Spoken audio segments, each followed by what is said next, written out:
Jared here of the Wasteland Coder. Today we're going to take a look at FizzBuzz. This is just a really simple program. It's often used as a interview question, basically. Basically what you do is you print out the numbers from 1 to 100, and instead of printing 3s, you replace that with the word fizz, and 5s you replace with the word buzz. And then for multiples of each of those, you replace them with 3 and 5, or fizz and buzz. And then for multiples of both 3 and 5, you print out FizzBuzz. So the first one of those would be 15. And then if it's not a multiple of 3 or 5, you just print out the regular number, like 1 or 2. So, digging into the code here, it's just really simple. We have a static void main taking our arguments, and we just jump into the for loop. We iterate it starting at 1, go to 100, increase 1 each time. And so first we just check if index I is a multiple of 3 and a multiple of 5, then we'll print out FizzBuzz. If it's a multiple of just 5, we'll print out buzz. If it's a multiple of 3, print out fizz. Otherwise we'll just print out the number.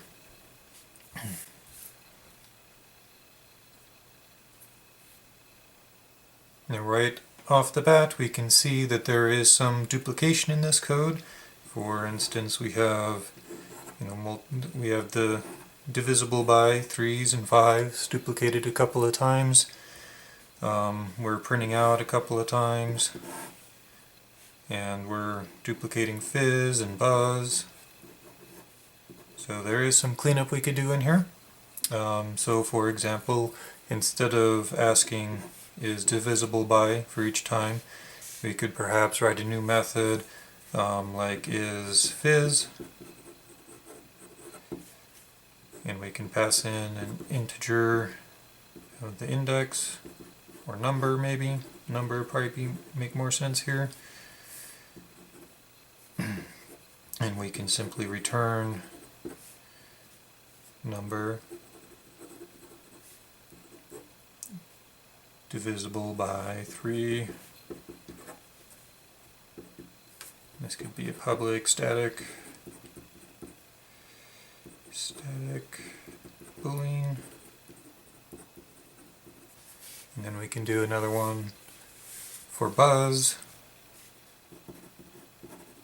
Public static boolean is buzz.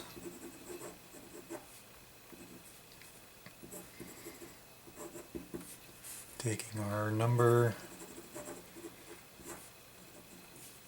and this one would just return what we had up here.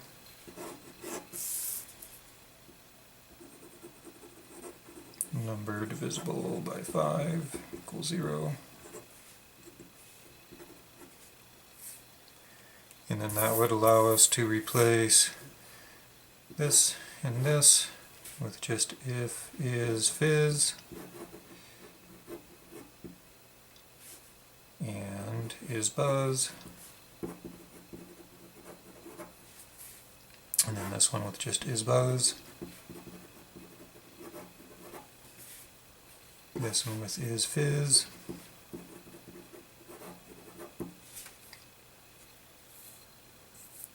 and that would clean that up. We can extract out the string statics that we have in there, static strings that we have in there, and make it a little bit cleaner too. But I think next time what we'll do is we'll take a look at the unit tests.